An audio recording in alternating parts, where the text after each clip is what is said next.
Turuan niyo kaming pahalagahan ang central message ng kamatayan ng Panginoon at pagliligtas sa amin.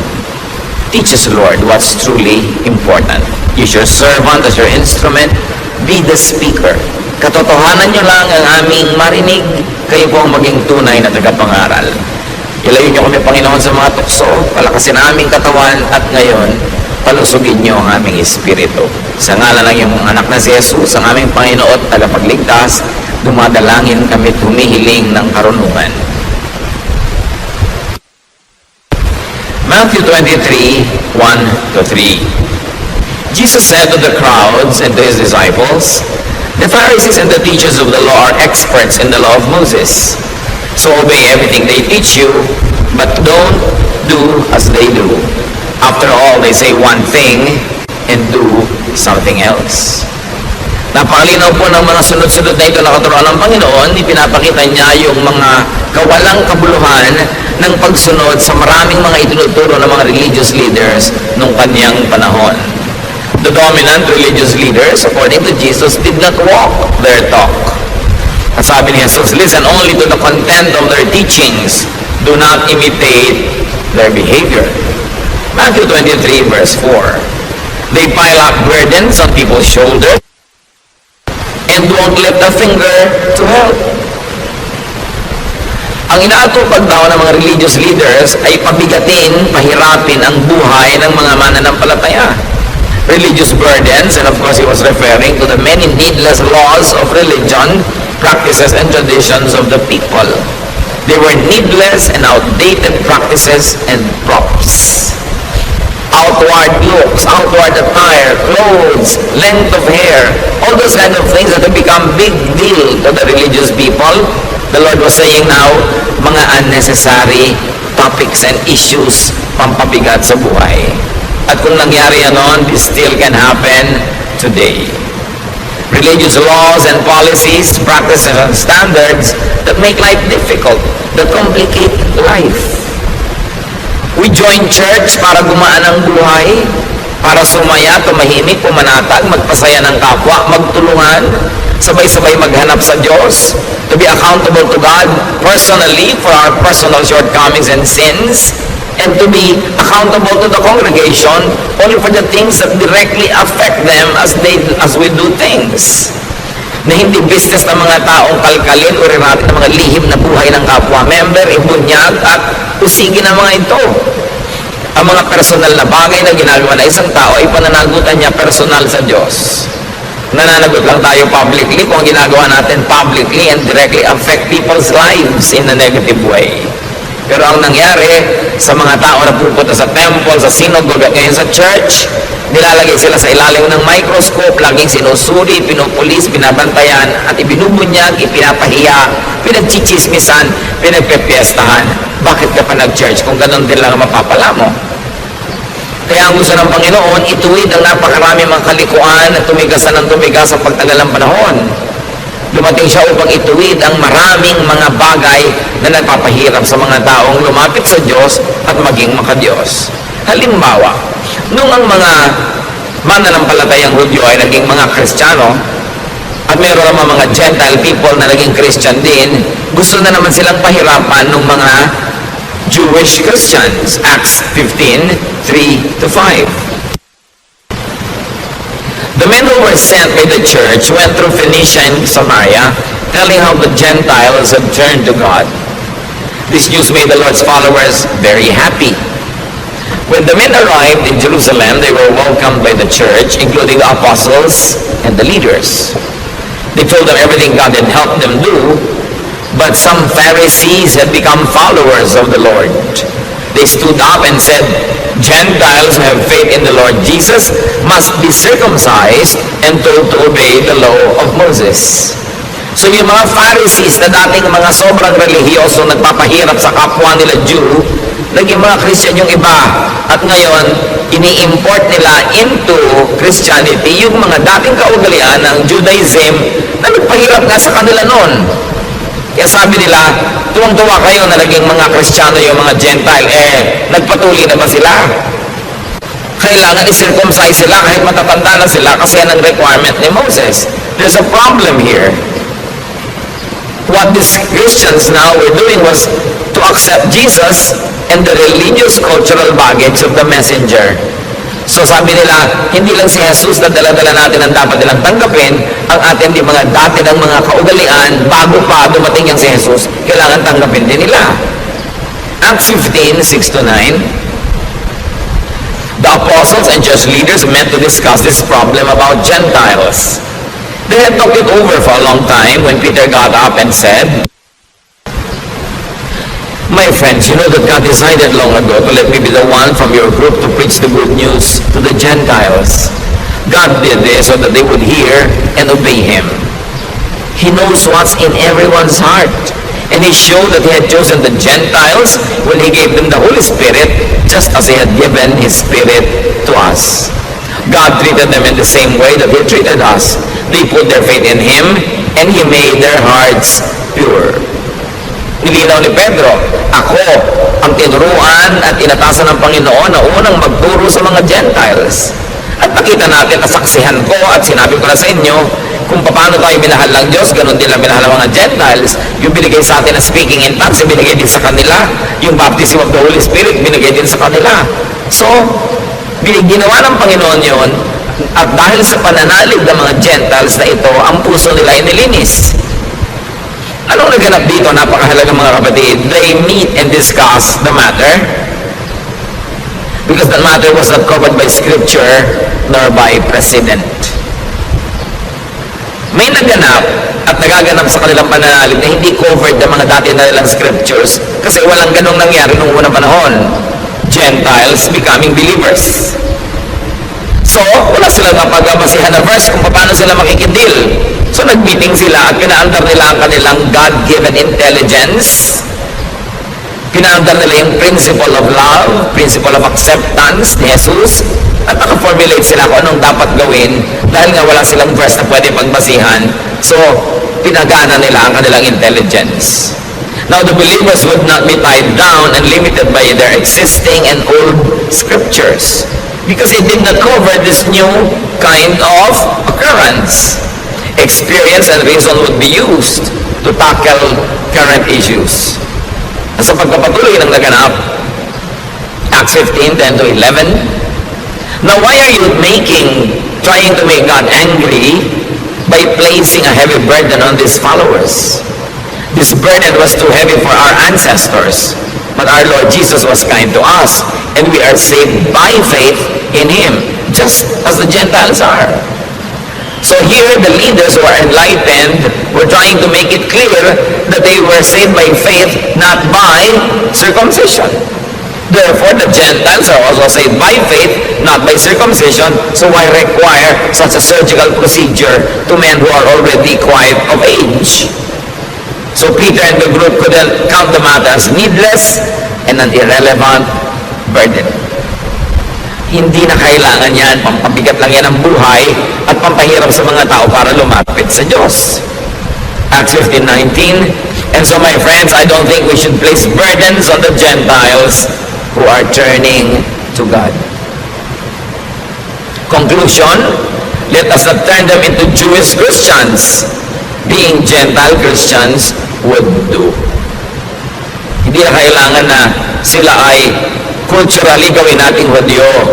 Yung culture nila, pwede na nilang ituloy na naging Kristiyano sila. Huwag na natin palitan yung kultura nila, pati yung kanilang mga asal at gawi. So they would update church culture and make the faith user-friendly. Pinapadali nila, hindi pinapahirap. Yung iba gustong pahirapin eh. Para bang fraternity, kailangan may hazing muna, pahirapan ka muna bago ka na maging brad. Parang yung mga asosasyon ng mga PhD, kailangan pahirapan muna kita, kailangan mo na mag-thesis defense bago ka masama sa aming mga doktor. Kaya ang thesis defense sa Pilipinas, ang hirap-hirap eh, parang ayaw kang pasalihin ng mga PhD na sa kanilang hanay. Sa ibang bansa, sa mga progressive countries, tinutulungan ka, pinapadali nila. Dito pinapahirapan para laging sikat at konti lang ang mga may PhD. So ganoon din yung mga maraming relihiyoso, pinapahirap nila para maangat sila, pinapakonti lang nila yung pwedeng mapasama sa kanilang mga hanay. They focus on being formal, not on being spiritual. At yun ang binabago ng mga Kristiyanong pinag-aaralan natin. Ngayon, balik tayo sa ating original topic. Ang Panginoon, na kinikriticize niya yung mga religious practices of His time.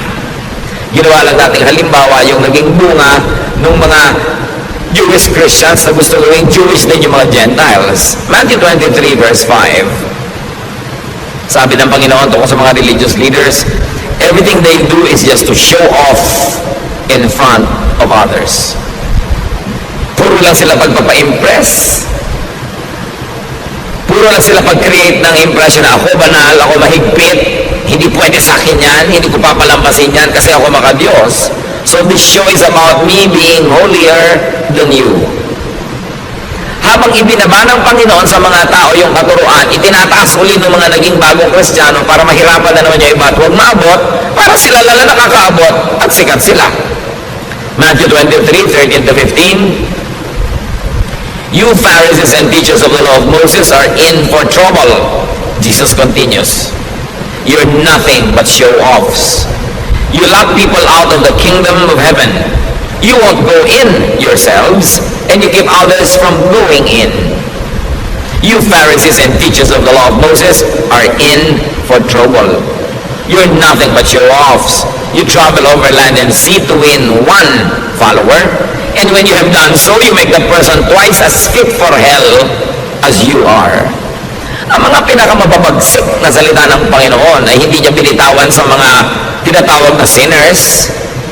Binitawan niya ito sa mga tinatawag na banal, sa mga relihiyoso, sa mga religious teachers and preachers. Sabi niya, ang gagaling nyo, wala kayong ginawa kundi magpakitang tao. Pinagsasarahan nyo ng pinto ng langit ang mga tao dahil kayo man ay hindi makapasok. Naghihirap kayo para pumunta sa malalayong lugar para mag-convert ng mga kaluluwa. At pag na-convert nyo na sila, dinodoble nyo lang ang kanilang mga bigat sa buhay, lalo hindi sila makakapasok sa kalangitan. Hindi nyo kayang magturo ng kalangitan dahil hindi nyo yan nararanasan. Yan ang sinasabi ng Panginoon sa mga religious leaders. Puro kayong bawal, puro kayong mga paghuhusga, puro kayong mga pagpupwera, pagmamataas, pagmamalaki, puro mga pagpapalabas sa kayo, mga magagaling at mga matatalino at mga banal. Pero sa pagtuturo nyo sa mga tao, hinahawa nyo sila sa inyong mga ugali. Kaya sila man, tulad nyo, hindi makakapasok sa langit.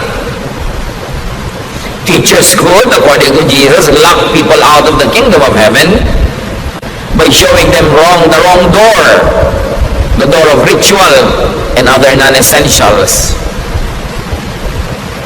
by making them follow invented requirements that will forever render you sinful. Hindi pwede, hindi kasya kahit kailan. Teachers could not go into heaven themselves by not following their own teachings or the truth they know. In their minds, they know the way to God, but in their practices, they don't do it. So, hati sila. Iba yung iniisip, iba yung ginagawa. Iba yung public pronouncements, iba yung private life. At walang taong hati ang nakakaranas ng kalangitan o nakakapasok dito dahil ang gusto ng Diyos ikay buo. Kaya nga buong-buo tayong iniligtas buong-buong nilinis, buong-buong sinagip para buong makarating sa Diyos dahil tayo yung mga hati. Nagiging buo tayo dahil sa pananalig natin sa Panginoon, nagiging malinis, nagganap dahil sa pananalig sa Kanya, hindi dahil sa ating mga accomplishments. Teachers could keep others from going into heaven by discouraging and frustrating an honest search for it. Marami mga tao, they honestly search for God, but they get frustrated by the religious system that pretend to know and to show them the way. Kung natatandaan nyo sa Noli Me Tangere, na ang tunay na ama ni Maria Clara ay si Padre Damaso.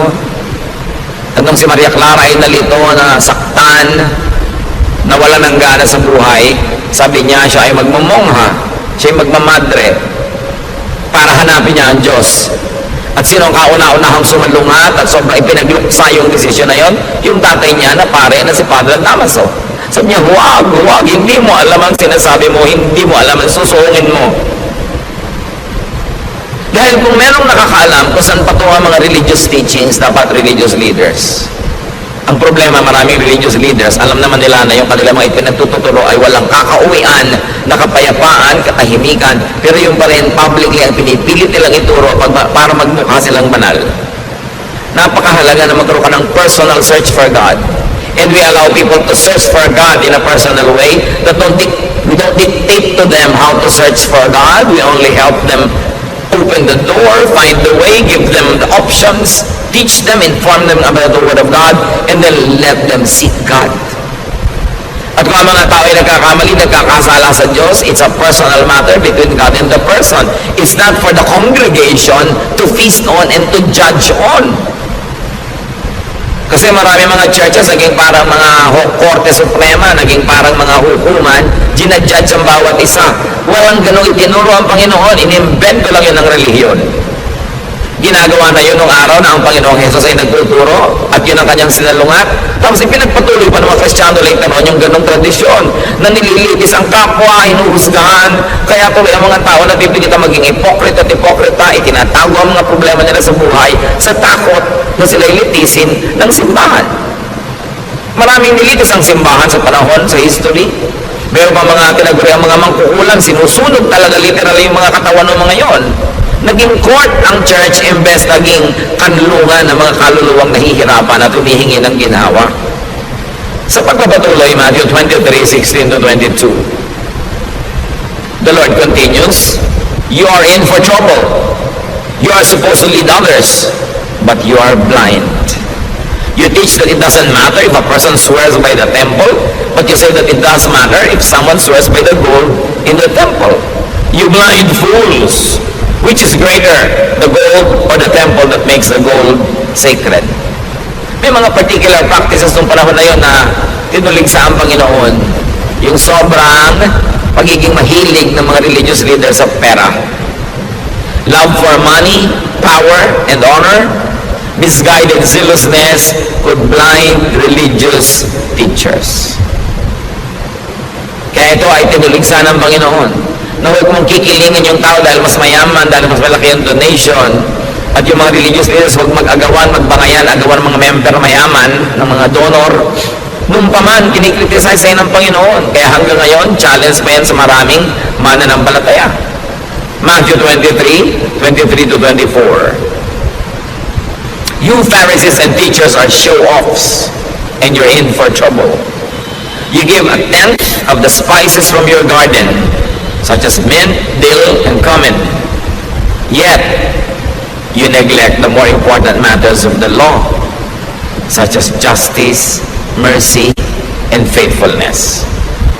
These are the important things you should have done, though you should have not left the others undone either. You blind leaders, you strain out a small fly, but swallow a camel. So, puro kayo pakitang tao. Sa mga nakikita ng tao na susukat, kahit na sa mga tithes and offerings, ang faithful nyo, at sabi ni Lord, dapat naman. Pero hindi lang yan ang mahalaga. Mahalaga yung katarungan, habag, pagiging matapat. Sabi, napaka mga bulag ninyo, hindi nyo malulon ang kaprasong insekto, pero buong-buo nyong nilulunok ang mga kamelyo. Ibig sabihin, mga maliliit na mga kasalanan ng kapwa, minamalaki nyo, maliit na mga pagkukulang, kala mo kung ano na. Pero yung mas malalaki mga kasalanan, hindi nyo napapansin. Yung mga kasalanan ng yabang, judgmentalism, self-righteousness, pride, misguiding people, selfishness. You don't notice that. Wala kayong napapansin kundi yung babaeng adulterous. Wala kayong napapansin kundi yung mga taong kung nagko-commit ng mga sexual sin na parang sexual sin na lang ang kasalanan sa buong lupa at sa buong buhay. Ang dami pang iba. Pero ang pinanggigigilan nyo, yan lang. Sabing ganon. Ito po naman mga kapatid, sa kasaysayan ng church, hanggang dumating tayo sa present time, merong mga major denominations, talaga namang wala namang pinaggigilan kundi yung mga ibang mga uri ng pagkukulang ng kapwa, pero hindi nila napapansin yung mas malalaking mga kasalanan. Yung panghihiya, yung pananakit ng kalooban, yung paglalayo ng loob ng mga tao sa Diyos dahil sobrang nila pinoformalize ang mga bagay. Sabi ni Lord, maliit na insekto, hindi nyo malulon. Pero yung mga lalaking mga kamelyo, buong-buo yung nalulunok. Sabi, you hypocrites, you are in for trouble.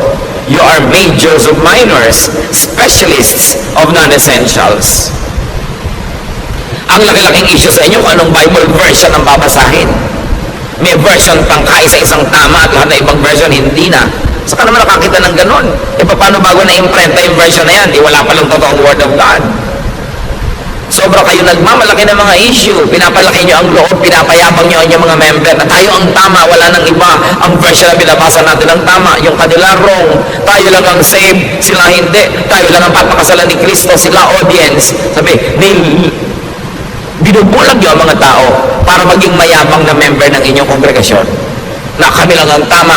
Ang tingin tuloy sa iba, demonic. Ang tingin sa iba, mali. Nagiging pala, hiwalay tuloy at mga separatist. Flankers in major subjects like justice, mercy, and faithfulness. Pero ang gagaling magtalumpati, buhay na buhay pa hanggang ngayon ang mga tinutuligsa ng Panginoon noon. Dapat natin ibukas ang ating mata't isip at makita natin kung ito ay umiiral at nagaganap sa iba't ibang lugar at huwag tayong makisangkot, makisali at tulungan sa ganito mga tao na pahabain ang problema na noong pa man nilulutas na ng Panginoon.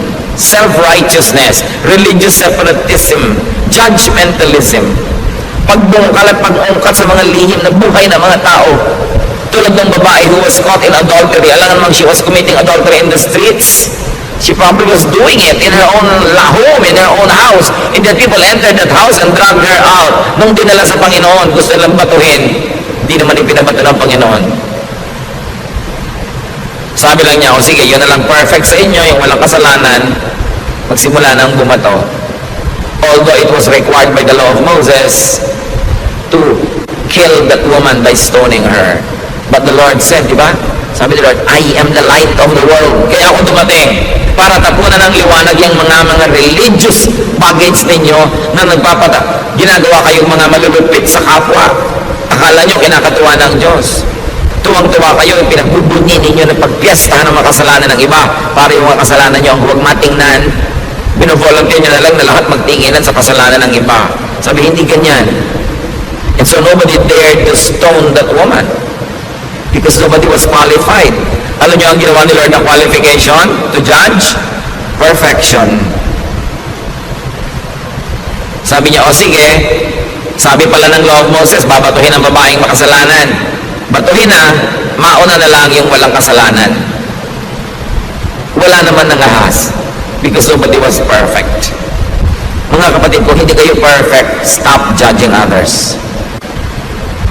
Kahit sa congregation, yung mga kasalanan lang ng church, brothers and sisters natin, na kailangang i-deal yung kasalanan that directly and effectively and practically affect us. Halimbawa, treasurer ng church, tinakbo niya yung fund. Affected tayo lahat. Dapat talaga i-deal yun.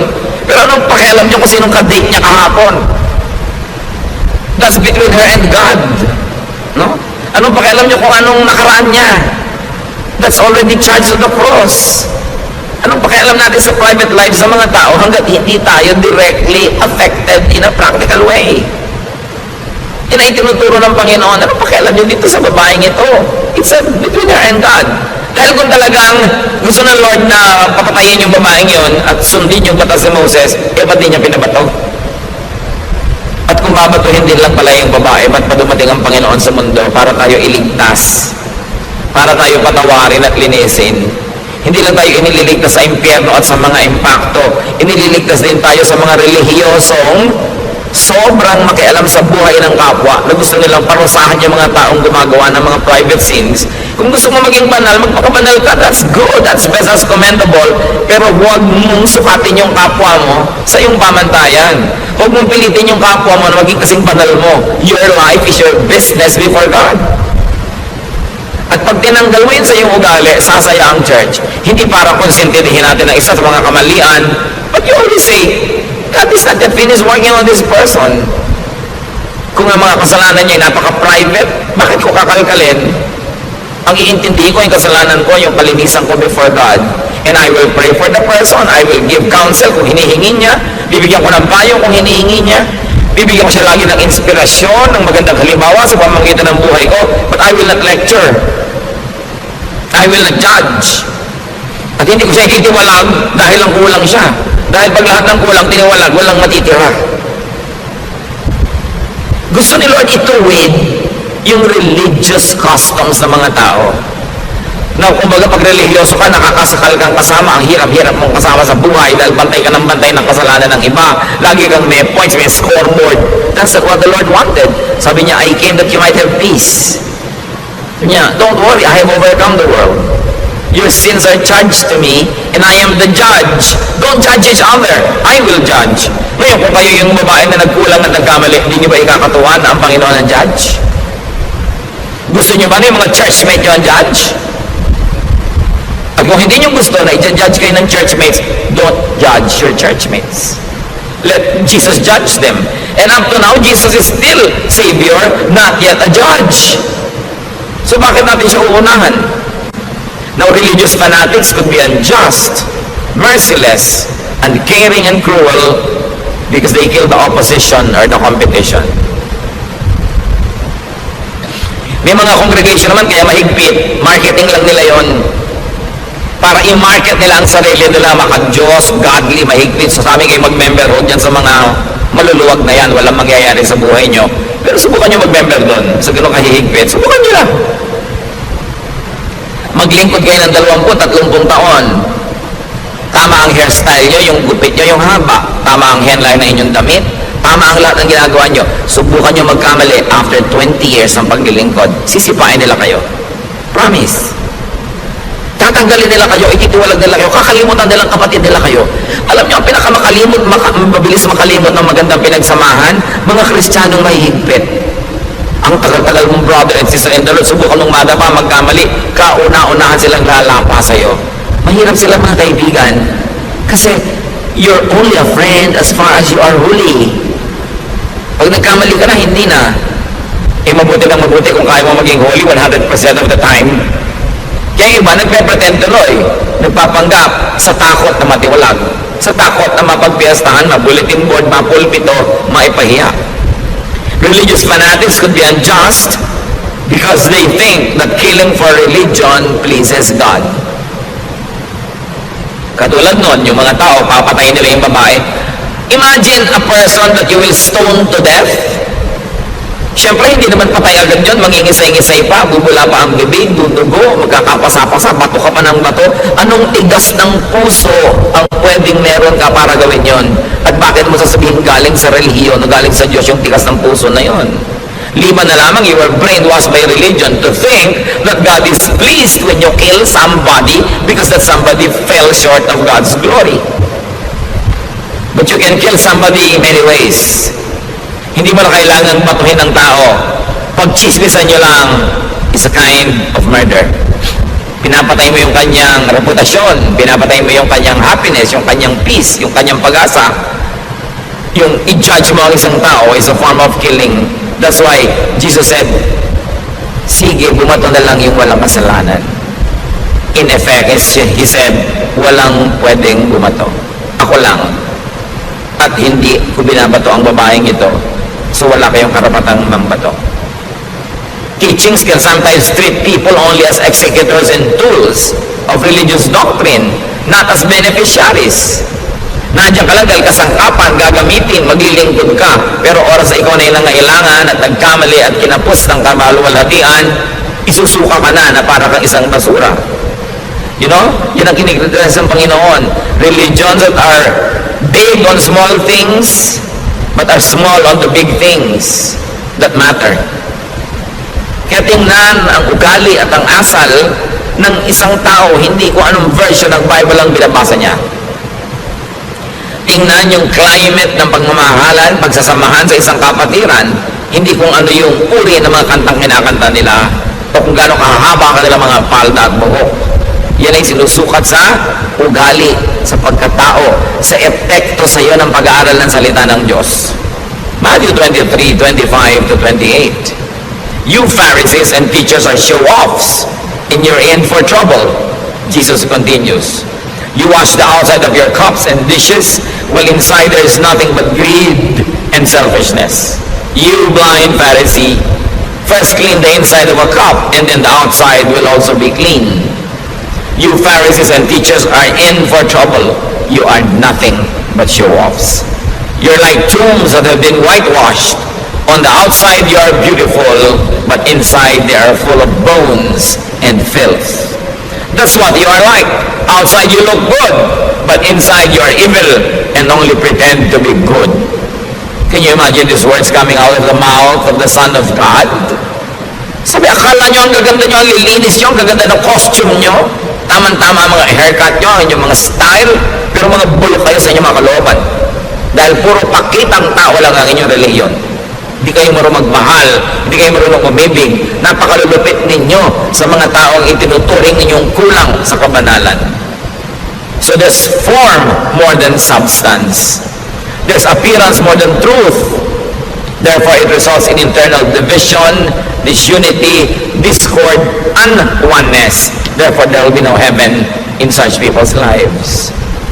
Kawawa ang mga tao na nadadala, nahihikayat at sumasanib o kaya umaanib sa mga relihiyong hindi mapagkandili, hindi maibigin, judgmental, at mga self-righteous. Kasi buong buhay, habang nandun ka sa ganong kongregasyon, ang pakiramdam mo nakatungtong ka sa dulo ng sibat, numero ang lahat ng kilos mo at lahat may score. At pag nagkulang ka na, sorry ka na lang, no matter if you're 30 years na nandun. Matthew 23, 29 to 33, you Pharisees and teachers are nothing but show-offs, and you're in for trouble. You build monuments for the prophets and decorate the tombs of good people, and you claim that you would not have taken part with your ancestors in killing the prophets. But you prove that you really are the relatives of the ones who killed the prophets. So keep on doing everything they did. You are nothing but snakes and the children of snakes. How can you escape going to hell? Can you imagine? Sabi ng Panginoon dito sa mga religious leaders na ito na wala itinuturo kundi mga pagbalat kayo, mga ahas kayo. Wala kayong iniwan sa mga anak lang ng ahas. Paano kayo makakataka sa impyerno? Kawawa ang mga makikinig sa inyo, idadamay nyo lang sa isang magulo, mahirap at mapagkunwaring buhay, at hindi nyo sila mapapayagang pumasok sa kalangitan o maranasan ang kapayapaan sa buhay dahil wala kayong gagawin kundi tadtarin ang buhay nila ng mga requirement nyo na imposibleng masunod all the time. Pinapagaan ng Panginoon ang buhay ng mga tao, pinapadali niya ang pagpasok sa Diyos. So napakahalaga.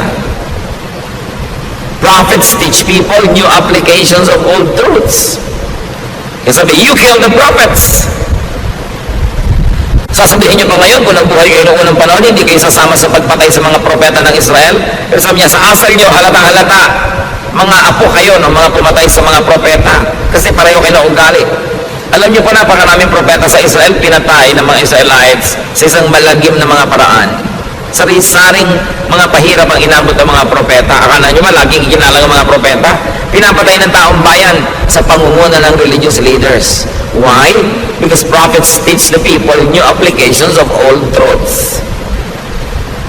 Pinapalaki ng mga propeta ang pananaw ng mga tao paano maiintindihan yung original na mga itinuro ng Diyos na freeze na, naging fossil na, hindi na bagay sa panahon. So binibigyan ng mga propeta ng mga bagong reading, mga bagong interpretation para ang tao lumaya, hindi para ikulong ang tao, para pataliin ang buhay, hindi para pahirapin. At natetreten yung mga religious leaders dahil yung mga prophet, makapakinggan ng mga tao, bumaba ang kita ng templo, bumaba ang kita ng mga synagogues. Kaya pinapatay nila yung mga prophets. Because prophets bring new revelations. And prophets are not known for being conservative. Ang mga conservative, yung mga Pharisees, walang papalitan sa ating mga pamamaraan, walang papalitan sa mga nakaugalian natin, walang iibahin. Sila yung conservative, they like to conserve the system. Why? Because they benefit from it. Walang iibahin. Baka pag naiba pa yung timpla, mawala pa yung aming pagiging bida, kami ang may control, kami ang lahat ng pinagsasanggunian, kami ang merong say sa lahat ng bagay, baka maiba pa. Kita niyo yung mga propeta like John the Baptist, he was never conservative. He is what you might call Jeprox. He is what you might call, wow, bakit ganito? Ibang-iba yung suot niya sa mga nakasanayan. Wala po mga propeta no na sumang-ayon sa mga matatandang kaugalian na inabot nila. Lagi silang a new voice, a fresh wind. That's why they were killed. Prophets are emergent. Sila yung bagong sibol. They shake and threaten the system. They are not keepers of the dominant system. Pag sinuri nyo ang mga prophecies, ang mga ginagawa ng mga prophet, hindi sila tagapag-ingat ng mga dati at lumang kaugalian. Nagdadala sila ng mga bagong pananaw, mga sariwang hangin na umiihip mula sa disyerto para bigyan naman ng sariwang buhay yung mga tao. Ngayon, yung mga Pharisees, the religious leaders, are dominant or recessive. Tatlong bagay lang naman yan na pwedeng katayuan ng isang institusyon. Ikaw yung dominant, nag-ahari, ikaw yung recessive, papalaos, o ikaw yung bagong sumisikat, emergent. And in the scheme of things, the prophets were always emergent. Bagong ideya, bagong application, paglalabas sa mga dating mga kahon, pagpapalaya sa mga dating mga tali, yun ang ministry ng mga prophets. Yung church system, sila yung dominant. Sila yung nag-ahari. At dahil nag-ahari sila, they are conservative. They don't like to change anything dahil baka pag napalitan, wala yung kanilang pag-ahari. So they fight for dominance and survival.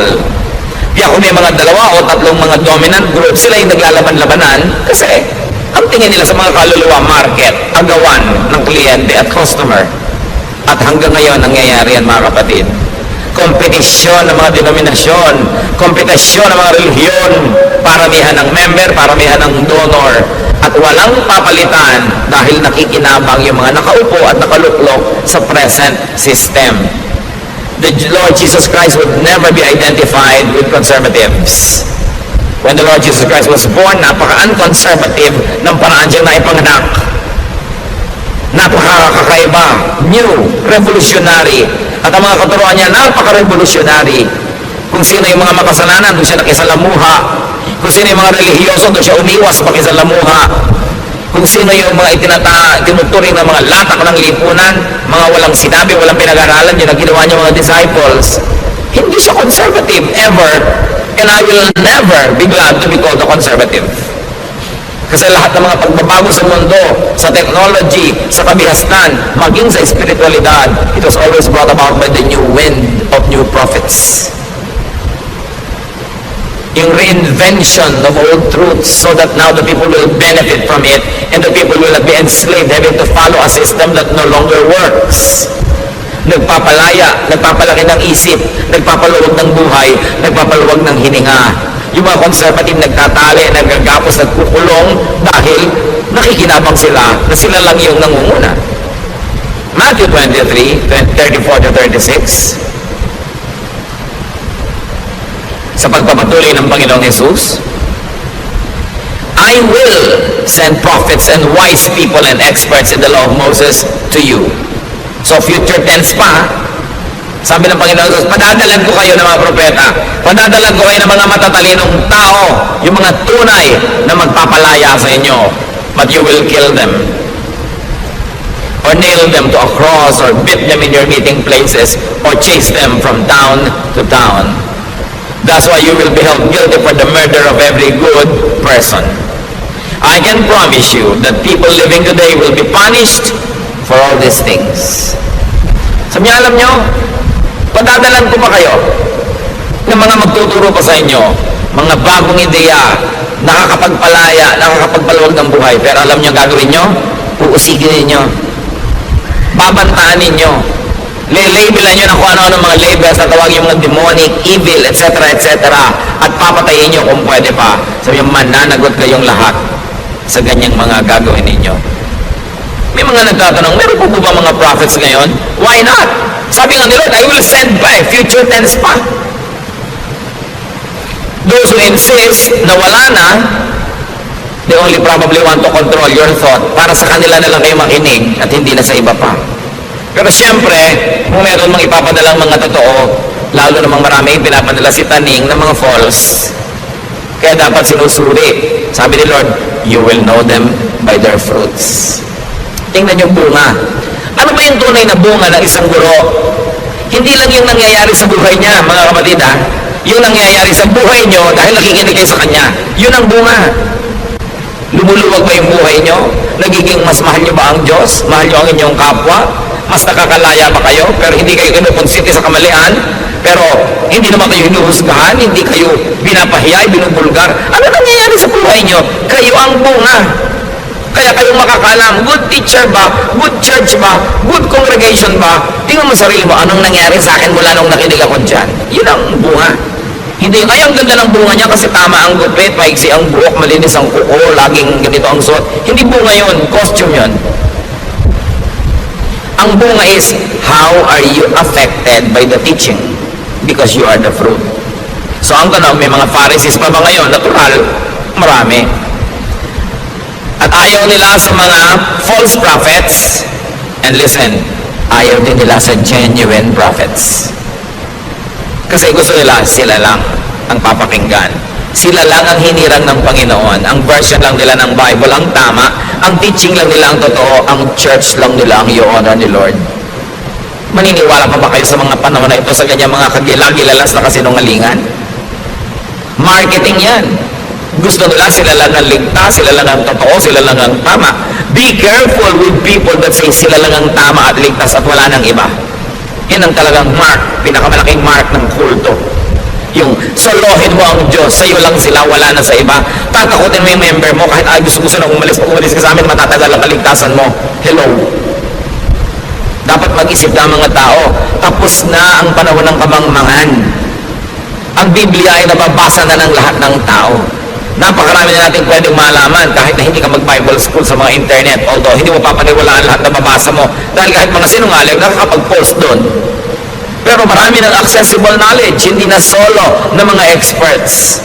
Kaya ang tao ngayon hindi na mangmang. Hindi na pwedeng dinadaya-daya dahil ang tao marunong mag-isip para sa sarili. At panahon naman para gawin na yon. Dapat ang tao marunong mag-isip para sa sarili. Matthew 23:37 to 39. Jerusalem, Jerusalem, your people have killed the prophets and have stoned the messengers who were sent to you. I have often wanted to gather your people as a hen gathers her chicks under her wings, but you wouldn't let me. And now your temple will be deserted. You won't see me again until you say, blessed is the one who comes in the name of the Lord. Sabi Lord, ako Jerusalem, napakarami mong pinatay na prophet. Napakarami mong binato na mga lingkod ko na ipinapadala sa iyo. Hindi ko malaman yung mga iba kung bakit sobrang napalaking big fans ng Jerusalem.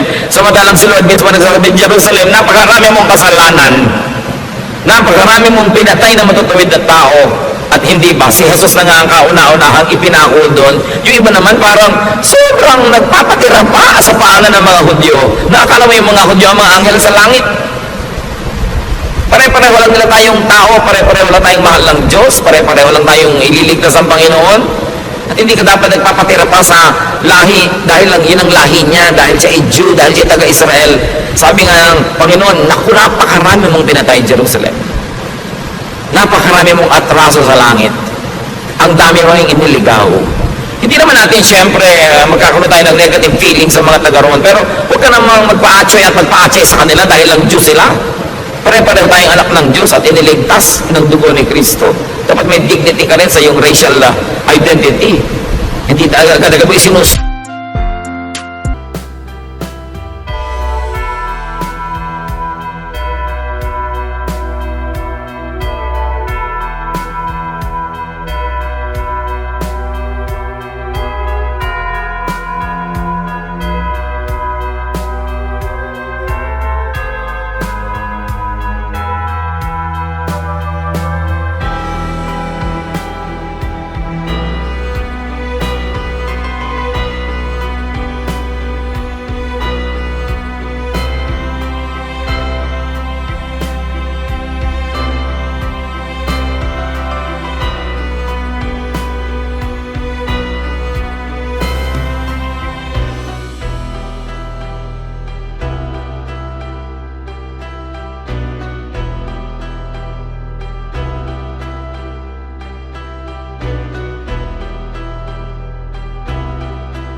What if I could speak all languages of humans and of angels?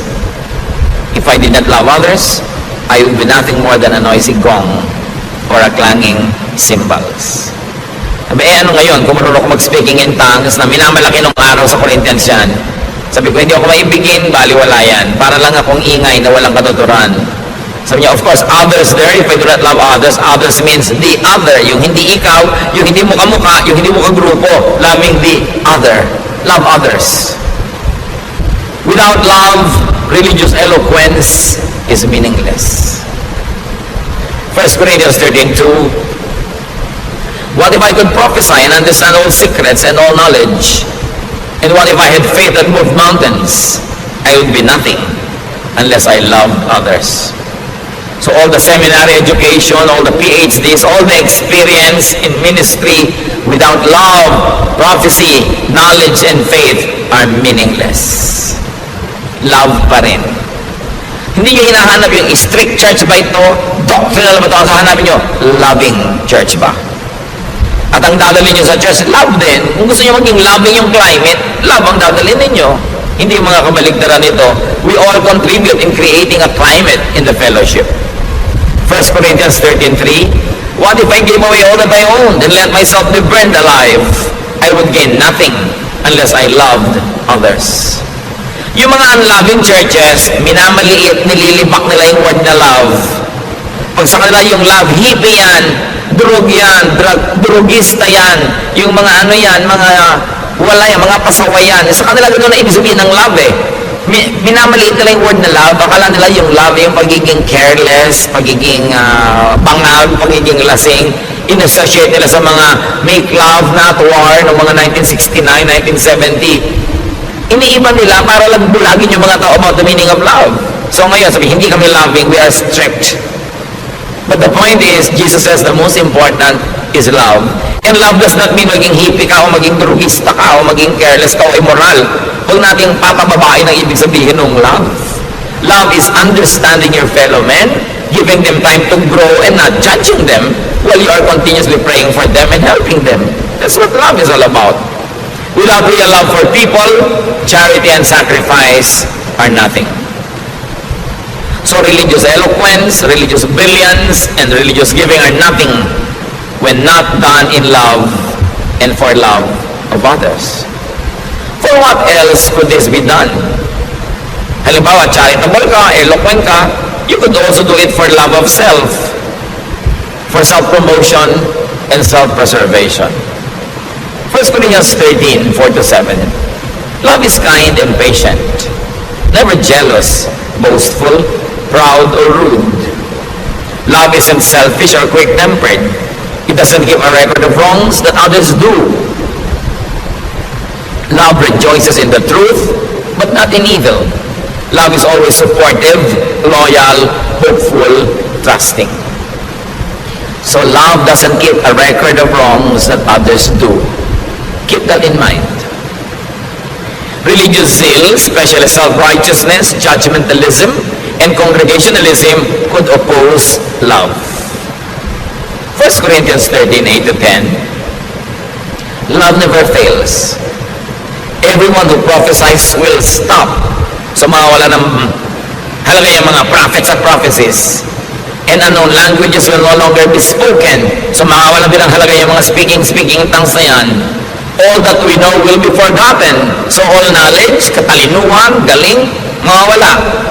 We don't know everything, and our prophecies are not complete. But what is perfect will someday appear, and what isn't perfect will then disappear.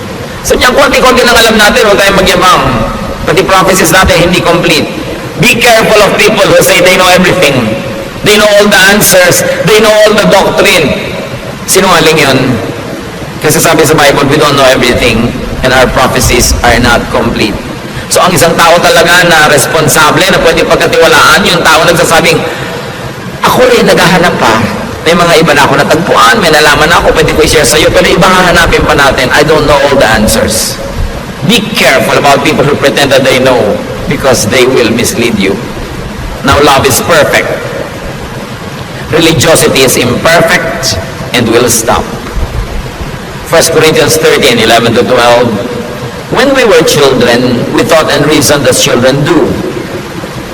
But when we grow up, we quit our childish ways. Now all we can see of God is like a cloudy picture in a mirror. Later we will see Him face to face. We don't know everything, but then we will, just as God completely understands us. Sa inyo ng mga bata pa tayo, especially bata ka pa sa pananalig, bata ka pa sa spirito, isip bata ka, pero dapat dumarating yung time na nagmamature ka. At ang nagmamature naman, hindi ibig sabihin nalalaman mo lahat. Nalalaman mo lang na hindi mo alam lahat. Yun ang ibig sabihin ng maturity. Therefore, you become more careful, you become more humble, and less self-assuming. Sabi, hindi naman natin talaga makikilala ng lubos ang Diyos ngayon eh. Kasi ang laki-laki ng Diyos, ang dakil-dakila niya, ang liit-liit natin at marami pa mga takip-takip sa mga mata natin. So, sino ang makakapagsabing alam na alam ko, kilala ko ang Diyos, at yung pagkakaalam ko, pagkakakilala ko ang kaisa-isang tamang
religion teaches faith, but it will become irrelevant when everything is revealed.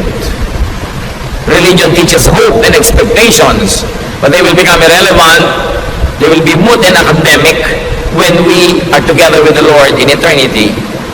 Religion teaches love, which is the greatest, because it will be forever. Yun ang patuloy at impact, yun ang lalo pang lalago pagka humarap na tayo sa Panginoon at magkakasama na tayo sa kabilang buhay. Why is it the greatest? Because God is love. If you're going to be known for anything, be known for godly love. And if you're going to look for anything important in a fellowship, in a group, look for love. In your family, in your circle of friends, promote love. Be part of those people that make love alive and make life a little bit more loving. Bring religiosity and spirituality to the next level, and that is love. Alam nyo na yung Bible, matagal na, alam nyo na yung mga doctrine, ito na lang, loving ba tayo? At kung loving tayo, salamat sa Diyos, pero let's keep on loving more because God is love. Ama namin, salamat. Salamat na lang dahil ganun kayo, ganun dapat yung church. So kaming mga laging nagkukulang, kaming mga hindi perfect, kaming may mga kapintasan, merong pwedeng silungan, puntahan, at pwede kaming umasa na kami kakalingain, mamahalin, iibigin, bagamat hindi ko konsentihin.